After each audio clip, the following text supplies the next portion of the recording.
kulanti wanaagsan dhammaantiin dhegaystayaal kuna soo dhowaada barnaamijka ardaa oo ah taxane huwan tusmooyin la xiriira arrimaha kala duwan ee Soomaalida.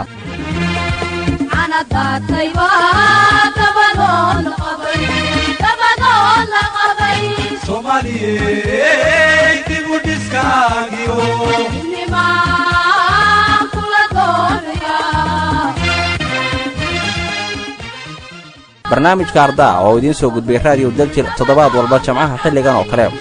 waxaad uga bogan doontaan mowduucyo mugle oo miisaamaya dawlad wanaagga midnimada ummadda wadaniyadda dhaqanka dhaqaalaha diinta luuqadda iyo arrimo kale badan waxaana toddobaadkan uga hadli doonaa sidee dhaqaalaha dalka iyo deeqaha dibadda ay u wadaagayaan dawladda dhexe iyo dawlad goboleedadu.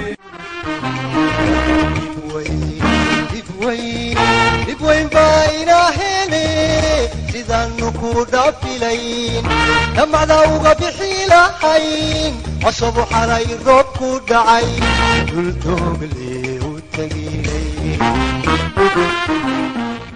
lagumana qiyaasi karo waxa Soomaali ka burburay dhul iyo magaalo jid iyo garoon burburay laguma xisaabi karo waxa burburay dadnimadii qofka Soomaaliga iyo qiyamkii iyo jiritaankiisii iyo noloshiisii baa burburay marka anu runtii waxaan qabaa dadkoo dhan loo baahan inay dawladnimada ka wada shaqeeyaan dhamaantood amniga la shaqeeyo oo nidaamka la wada shaqeeyo dhamaanteen aan dawlad raadin oo maamulka jira aan garab istaagno si dad karaamo u naqanaano waynu soo aragnay qori inaanu dawlad noqon karin nin qori haysta waynu soo aragnay qabiil inuusan qaran noqon karin iyadana khibrad fiican baan ka haysanaa maanta marka waxa loo baahan yahay in dawladnimada taaba gashay in maarif la xoojiyo ugu horeysa waxaan dadka Soomaaliyeed oo idaacadda daljir dhageysta waxaan ugu baaqayaa dadka dhaxdooda ha ka midoobaan midda kale waxaan ka tarin lahaa oo dadka Soomaaliyeed u sheegi lahaa meel kasta ay joogaan tuulada iyo gobolka iyo dawlad goboleedyada hoggaan fiican ha doorteen qabiilka waa in lagu xoroobaa qof kasta oo Soomaaliya waa in uu u fekeraa anigu muwaadin Soomaaliyeed baan ahay maxaan u baahanahay waxaan u baahanahay dawladnimo cadaalad waxaan u baahanahay shaqo waxbarasho caafimaad aniga oo shakhsi ah inta xageen keliya qofku intaas adeeqda cadaaladda dadka deeqda sinaanta dadka deeqda laakiin qabiil dad ma deeqo irtoon jibaxnayo habeen delmad bay rabtaa inaan dhalan dhoolayo daraar socod bay rabtaa wadani dhiirdanon baqayn in loo dhididay rabtaa dalka Soomaaliya oo baaxadiisa lagu qiyaaso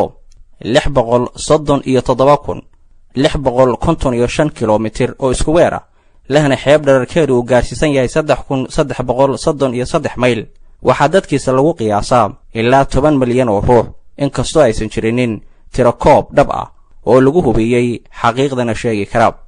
wadanku waxa uu leeyahay manaafacaad badan oo kala duwan oo xagga kheyraadka badda iyo biriga isugu jira laguna tilmaamo haddii si wanaagsan looga faa'iideysto inuu ka badan yahay dadka Soomaaliyeed dunida kalena loo iibgeyn karo gobolada iyo degmooyinka kala duwan ee Soomaaliya waxay kala leeyihiin habboonaan wax soo saar oo xagga kheyraadka waxaana qaarkood ay ku horeeyaan dhulka beeralayda halka kuwa kalena wax soo saarkoodu u badan yahay dhinaca badda faleenka xabkaha iyo wixii la mid ah halka kuwa kalena ay ku fiican yihiin tacabka xoolaha nool waxaana sidoo kale jira gobollo isku darsaday in badan oo kheyraadkaasi ka mid ah haatan wixii ka horeeyay nidaamka dawladeed ee Soomaaliya waxa uu ahaa mid dawlad dhexe ku salaysan awoodda jaangoynta manaafacaadka dalkana ay leedahay asaate haatan waxa loo diga rogtay nidaam xukunkiisu u baahsan yahay oo federaal ah haddaba barnaamijkeena ardaa iyo toddobaadkan ayaa si hoose ugu daadegi doona qaabka dhaqaalaha wadanka loo wadaagayo maadaama federaal la qaatay hasaate intaynan gaarinin sida hanaanka wadaaga dhaqaaluhu uu noqon doono marka hore wuxuunaan ka bidhaamino kheyraadka rabbi ku manaystay geyiga Soomaaliyeed daahir mira jibriil waa aqoonyahan si weyn xogogaal ugu ah Soomaaliya iyo kheyraadkeeda wax badanna kala socda baaxadiisa iyo meelaha uu ku badan yahay waxaana uu sharaxaad guud ka bixinaya kheyraadka duugan iyo midka dibadda yaala iyo sidoo kaleeto tuhunka iyo la yaabka dunida kale ayna ka muujinayso waxa ugu mucjiso badan oo dadka adduunku ay la yaaban yihiin mucjisada ugu weyn oo adduunku la yaaban yihiin waxa weeye dad geligooduba marka la tiriyo ka yar 10 milyan oo fadhiya badda Indian Ocean iyo badda Red Sea oo 3,333 kilomitir ah oo lagu tuunsan yahay batroolka ugu badan inuu ku jiro oo la og yahay khayraadka kalluunka oo ugu badan adduunka inuu ku jiro oo la og yahay xoolaha nool marka loo qaybiyo dadka degan dalka Soomaaliya per capita la yiraahdo ayna yihiin dadka ugu faraha badan xoolaha nool oo la og yahay laba wabi oo waaweyn inay maraan oo la og yahay beero inay leeyihiin dhul la beeran karo la og yahay oo la og yahay uranium iyo macdan kale inay ku jirto adduunka waxa la yaaban yahay dadkaas Soomaaliyeed oo gaajaysan baa la yaaban yahay wax aan adduunka la yaabanayn ma jiraan dadkaas Soomaaliyeed oo qaaqaawan oo gaajaysan oo waxba haysan oo isdilaya oo qori la ordaya la yaaban yahay anigu waxaan qabaa ma aha kaliya inaynu dadkeena ka qabtiri karo nolol fiican ka qabtiri karo anigu waxaan qabaa sida dalalka Imaaraadka oo kale haddii dadka Soomaaliyeed ay yihiin 10 milyan waxaan qabaa inaynu u baahan karo another 20 milyan oo inoo shaqaysa oo aynaad dadka Soomaaliyeed hadda la xisaabiyo caruurta aan shaqayn karin iyo dadka waayeelka laga saaro inta shaqo tagi karto kale kulligood 4 milyan ma dhama dadka shaqayn kara oo shaqo tagi kara China dadka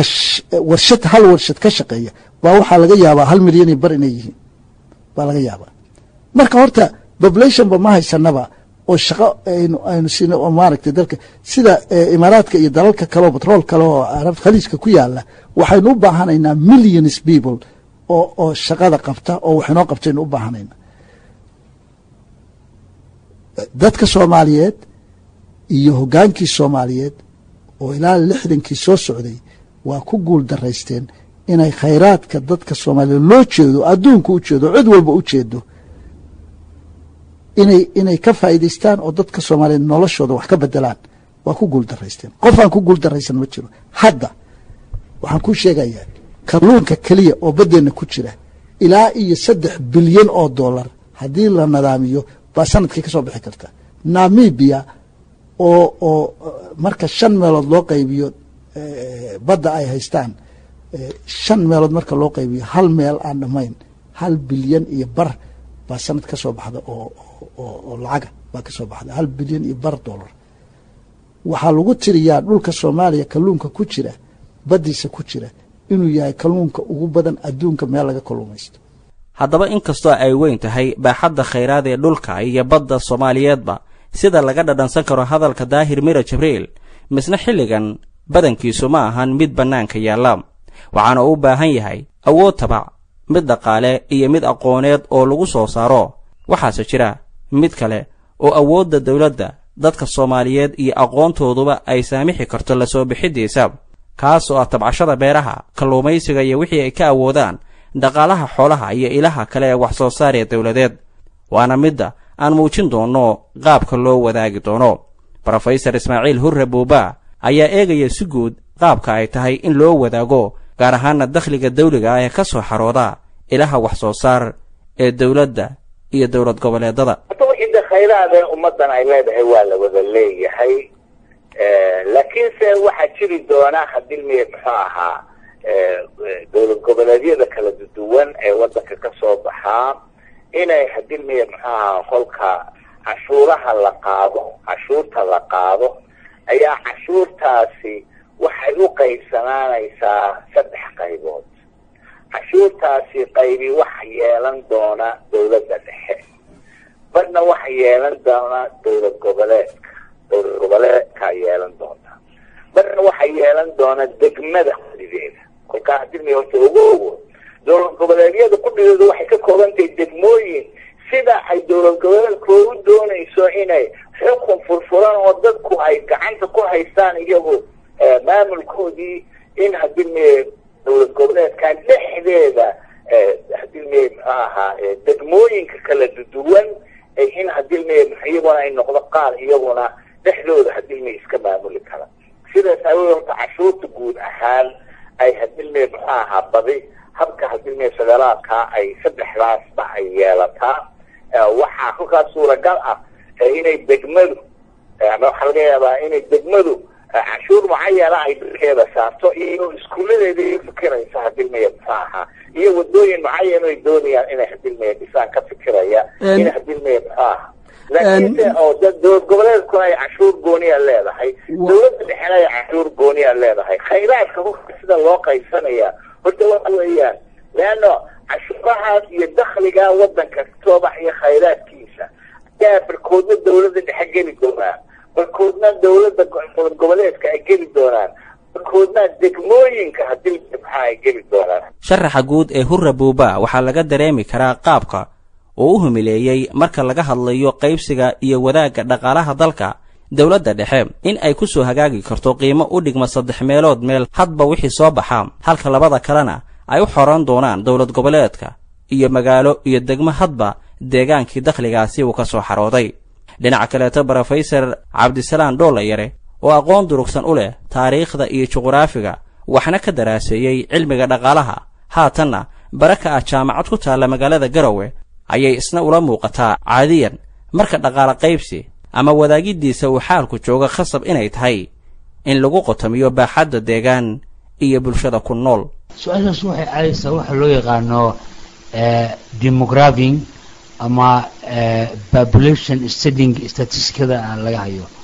gobol kasta iyo degmo kasta dawladda federaalki waxay ka haysaa haba horeysa statistic inta ku dhaqan dad inta xoolo ku dhaqan inta beer ka samaysan inta wax ka hirgalay marka saamigu wuxuu tagayaa number of population ee ku nool meeshaas sida loo kala badan yahay waxa markhaanti ka tahay maanta haddii la yiraahdo China iyo Soomaaliya waxa loo qaybiyo waxyaalo la soo marnay garabale qolna waxay maraysaa 1 bilyan iyo 200 bilyan qolna markii la buunbuuniyo waa Soomaaliya oo meel kasta wax looga daro 20 milyan ma gaari karno marka goboladii saas u kala dad badan yihiin u kala xoolo badan yihiin u kala degsiimo badan yihiin marka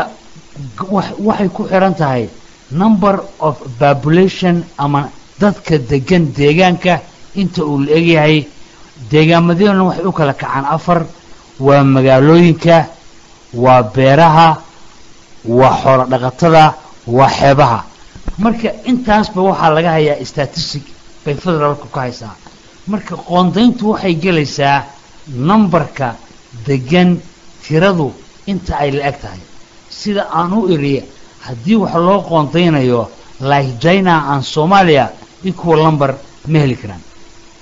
marka goboladiina saasay kala noqonayaan oo gobol baa waxaa laga yaabaa inaysan ku nooleen 100,000 oo qof gobolna dowlad goboleedna waxaa laga yaabaa more than 1 million 2 million persons inay ku nool yihiin baa dhici karta magaalo waxaa laga yaabaa inaysan ku nooleen 10,000 people magaalo waxaa laga yaabaa 150,000 ilaa 200,000 ay ku nooshahay marka la eego dhaqaalaha wadanku ma lahan miisaan weyn kamana uusan soo kabanin burburkii waqtiga dheer qaatay ee dalka iyo dawladnimada Soomaalida ku habsaday qayb ahaan dhaqaalaha wadanku xilligan waxa uu ku tiirsan yahay deeqad dibadda laga helo khaas ahaanna xagga dawladda dhexe ee federaalka taas oo laga kabo arrimo badan maadaama aysan weli sidii loo baahnaa u hirgelinin canshuurihii iyo ilihii kale dakhligu uu ka soo xaroon lahaa inta badan deeqaha caalamka sida caadiga waa kuwa bixintoodu ay u taalo caalamka iyo dawladaha deeqdaasi bixiyay iyaga ayaana arka baahida jirta xiriirna la yeesha gobolka qaba baahidaasi kadibna gaara go'aanka iyo habka bixinta deeqdaasi waxaana ay markasta ku xiran tahay waxa mashruuca la fulinayo uu yahay sidaasi oo ay tahayna marka hirgelinta mashaariicda laga hadlayo iyo dibudhiska dalka gobolada iyo degmooyinku waa simane sida ku xusan siyaasadda dawladda ee horumarinta dalka hase ahaatee markasta sidaanu xusnay waxay ku xiran tahay baahida iyo nooca barnaamijka la qabanayo siduu ugu kala habboon yahay gobolada iyo degmooyinka fariimaha arda waa kuwa taxane ah oo maalin walba aad maqli kartaan xilliyo kala duwan idinna xambaarsan waana iyo wacyigelin joogta dadka Soomaaliyeed oo ka soo daalay dhibaatooyin dagaal iyo kuwa ammaan darro waxay u hamuuman yihiin mar uun in ay cagaha kala baxaan shiddada daba dheeraatay rajadu maanta waa ka wanaagsan tahay wax badan halkii wakhti aan dheerayn ay joogtay waxaana soo bidhaamaya nabad dawladnimo iyo kala dammayntii oo halkeedii gaarta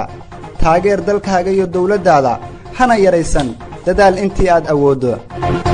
fariimahan waxaa fududaysa dawladda federaalka. gobollada dalku waxay kala leeyihiin mudnaan iyo kala duwanaan xagga munaafacaadka rabbi ku manaystay ah waxaana qaarkood ay ku horeeyaan sidaan horeyba u sheegnay dhulka buuraleyda ah halka kuwa kalena ay ku horeeyaan wax soo saarka dhinaca badda iyadoo sidoo kalena ay jiraan kuwa ku fiican tacabka xoolaha nool waxaana jira gobollo iyagu isku darsaday in badan oo khayraadkaasi ka mid ah haddaba su'aashu waxay tahay khayraadka noocaas ahi ee sida dabiiciga ah rabbi ugu kala manaystay deegaanada iyaga laftigoodu ma isku dheelitirka ayay qayb ka noqonayaan mise gobol walba wixiisa isaga ayaa gaar u leh xildhibaan cabdiladiif muuse nuur ayaa su'aashaasi ka jawaabaya khayraadka guud waxaa mas-uulka dawladda dhexe laakiin gobolka uu ka soo baxa wuxuu ku leeyahay percentage u gaara waa sida shuruucda caalamiga ah oo dawladaha warshadaha iyo batroolka leh oo federaalka ah khayraadku wuxuu la mid yahay yacni lacagta iyo waxyaalaha dawladda awoodda u leedahay oo kale laakiin gobolka uu ka dhashaa wuxuu yeelanayaa qaybtiisa iyo percentagekiisa sidoo kaleeto brofesor ismaaciil hurre buuba ayaa isna sii xoojinaya sida laga yeeli doono khayraadka dabiiciga ah ee gobollada marka la dhiso unugyada dawlad goboleedada oo haatan qaybo ka mida ay dhisan yihiin kuwo kalena lagu tala jiro khayraadka dhulka ku jira dadkoo dhan baa horta wada leh laakiinse sidaan kuu sheegay wixii dakhligee soo gala waxa loo qoondaynayaa dawladda dhexe oo dadkoo dhan baa wada leh oo mashaariic dadkoo dhan ka dhexaysa ayay geli doonaan qaybna waxay noqon doontaa qayb la yidhaahdo dawlad goboleedka ayaa leh oo kolkaas dimi dawlad goboleedka ayaa maamulkeedii iyo boliiskeedii iyo shaqadeedii hoosey waday hadime iyo iqtisaadka hadime gobolkaas oo mucayana ka sare uga qaadi karta sidaan u sheegay xitaa degmada khayraadkaasi ku jiraana waxbay hadime iyaduna ku leeyahay degmada ku jira khayraadkaasina waxay sidaa saddexdaa qaybood degmo dawlad goboleed iyo dawladii dhexe waa saddexdaa hadime muxuu ahaa qaybood oo had iyo gooraada isdul saaran oo aan kala maarmahayn oo laga maarmaan ay tahay inay wada shaqeeyaan hannaanka federaalka ee soomaalidu ay u digarootay kuna beddelatay midkii dawladda dhexe waxaa jira waddamo badan oo caalamka oo qaabkan xilli hore qaatay islamarkaana ay u dhidban yihiin shuruuc kasta oo uu lahaa haddaba arrinkan ugu dambeeya ee qaybsiga khayraadka gobolladu ay ku kala tugtugroon yihiin sidee loo maamulaa marka la eegayo waddamada qaatay hannaankan federaalka sida horta adduunka u qoran waxa weeye khayraadka dabiiciga oo waddanka uu leeyahay waxaa iskala citizenska waddanka oo dhan laakiin badanaaba sida la yeelo waxa waaye meelaha khayraadka laga helo dawladda ama oo central ah ama mid federal ha noqoto waxaysan inay la qaybsato khayraadka ka soo baxa dhaqaale in xoogaa loo jaangooyo meesha wax ka soo baxeen si communityga deganaa meesha iyagana ay u helaan ay u arkaan benefitka ama manaaficdii ka soo baxday meeshaas laakiin dabeecadda khayraadka dabiiciga uu waddanka leeyahay badanaaba waxa waaye ama dhulka hoostiisa ku jirto ama korkiisa jirto waxaa iskala citizenska waddanka oo dhan adduunka laakiin dawladaha federationka salaysan waxay qabaan waxyaala la yidhaahdo qaybsi waxaa jiri karo gobollo fakri aan waxba soo gelin micnaheedu maa gobolladaas fakriga in meeshooda looga taga waxba aysanaysa wixii waddanka dhan soo gala ayaa lawada qaybsanaya si qof kastoo citizen ah ama muwaadin ah meel kastuu degan yahay uu helo barwaaqada uu leeyahay kan meesha wax ka soo baxaan uu leeyahay si dadkao dhan ay u dareemaan inay yihiin muwaadiniin waddanka ah sida xildhibaanku uu sheegay khayraadka dabiiciga ahi waa mid la wadaagayo laakiin waddamada qaar khayraadka dabiiciga waxaa iska leh shirkado amaba shakhsiyaad kuwaasi oo laga qaado canshuur shacabka oo dhan u wada siman yahay dawladduna ay u isticmaasho haqabtirka baahiyaha jira sida caadiga amaba qof kasta u muuqan karta amaba noqon karta su'aalu isweydiiyo marka laga hadlayo arrimaha dhaqaale ee gobollada waxaa ka mid ah in la arko gobol dhaqaale ahaan isdabooli waaya taasina marka ay timaado waxay u baahnaan kartaa la tacaamulid gaar ah waxa dawladda dhexe loo sameeyo ugu muhiimsan waa taas oo kale waxa weeyaan dawladda dhexe waxay shaqadeeda ka mid ah dawlad goboleedyada aan hadilmay muxuu ahaa lahayn hadilmay waxyaalo mucayan ah amba hadilmay khayraad fara badan oo dabiici ah amba tijaaro xoog ah amba hadilmay muxuu ahaa horumar hadilmay ballaadan kaba soo qaado lama degaan baa u badan yahay hadilmay muxuu ahaa dawlad goboleedku u badan tahay waxaa loo baahan yahay wadankeena in wax laga qabto halkaa wax laga dhiso dawladda dhexe ayaa hadilmay tahay inay kabto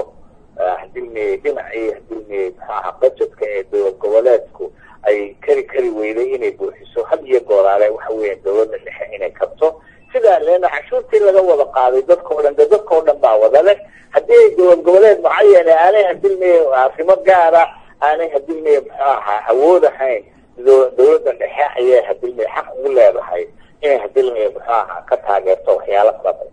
dawladda dhexe ayaa khayraadkii oo dhan badidooda hadilmay muxuu ahaa hadilmay laysanka bixinteeda iminka batroola kaba soo qaado oo kale de waxa weeyaan dawladda dhexe hadilmay maamulkii ku shuqul leedahayo leeno waxaa lala hadlaya waa hadilmay kambaniya ajnabi iyo dawlada ajnabiga arrinta lala wadaya dawladda dhexaa la wadaysa laakiinse iyaday sidaas tahay wixii kasoo baxay gobolkii hadilmay khayraadkaas lahaa waxaa kusoo celinaysa dib ugu soo celinaysa hadilmay muxuu ahaa dawladda dhexe u soconayso xildhibaan xoosh jibriil ayaa isna sii adkaynaya isla qodobkaasi ku saabsan kabidda gobollada dhaqaale ahaan aan isku filnayn waxaa ogaanaysaa marna gobolaan ku hadleyna marna waxaan ku hadleynaa qofka muwaadinka ah soomaaliga ah qof kastoo soomaaliga oo soomaaliya degan waa muwaadin soomaaliya maadaama muwaadin soomaaliya wuxuu leeyahay xuquuq la siman qof kasta meel walba ha joogo ama meel barwaaqo ka siman ha joogo ama meel faqriya marka khayraadka wadanka yimaado in la wada qaybsado waa si qofka muwaadinka oo degan meelaha aysan khayraad jirin iyo kan meesha barwaaqada jirto inay isku qiimo leeyihiin oo isku una heli karaano isku caafimaad heli karaano isku iskuul heli karaano isku security heli karaan marka meeleeda maaha meel baa saliid ka helay therefore qofkan waxba helin nation kaajo ku dhimanaya taas haday dhacdo micneheed waxa waaya qofkii meel fakriga joogadan muwaadin wadanka maaha hadduu arko inuu muwaadin ahaynna qori buu qadanaya dagaal buu gelaya marka yani haddaan loo tirisgelin inuu muwaadin yahay marka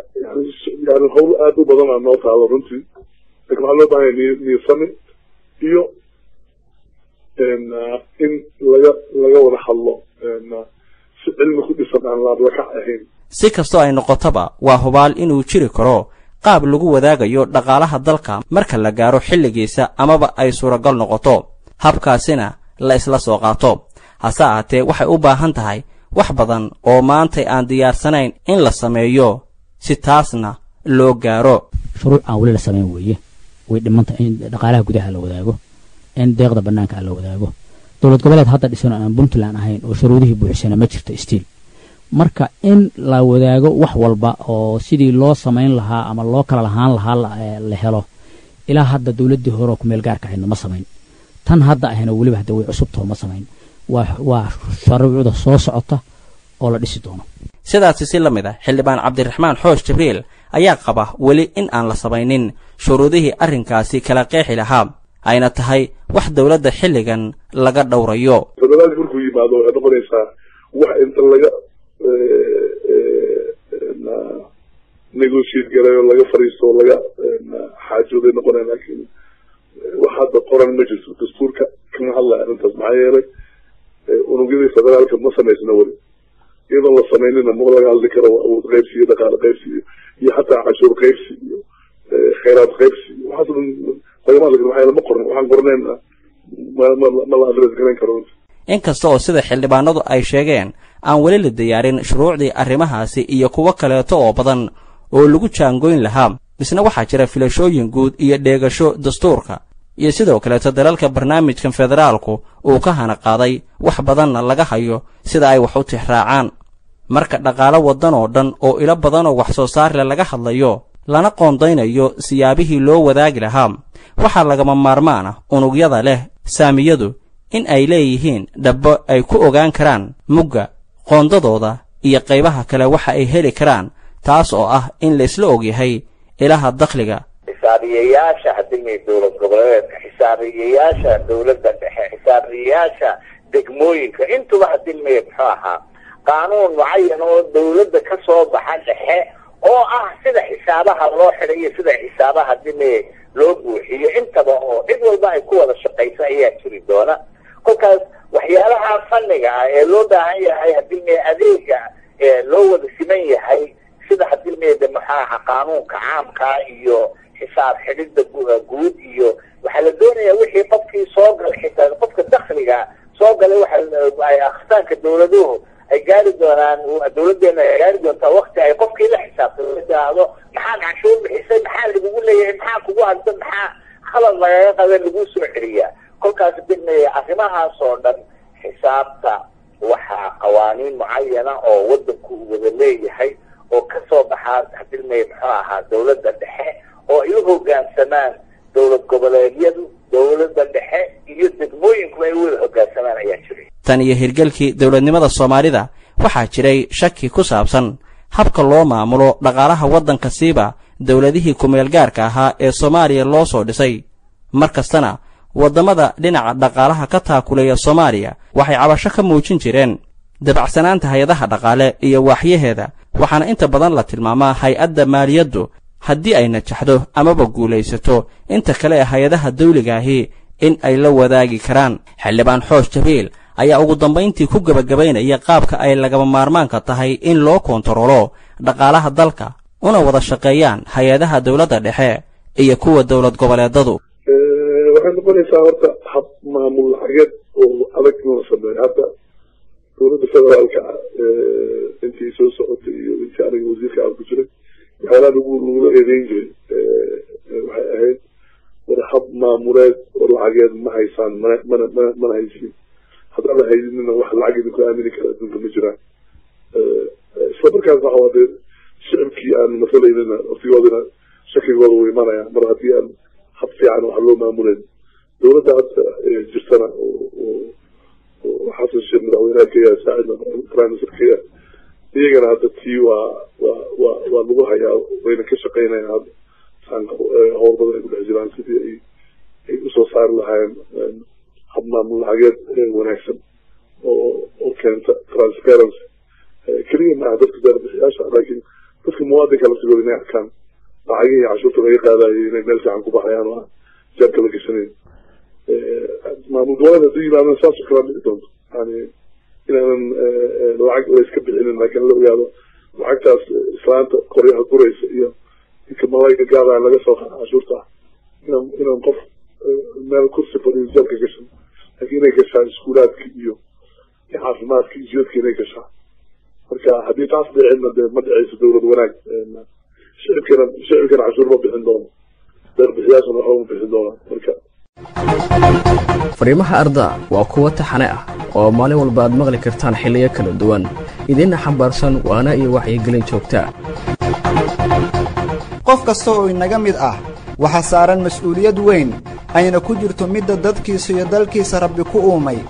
waxaana dammeeya xilli qof kasta wax laga weyddiin doono dalkii iyo dadkii loo idmaday arladii lagu beeray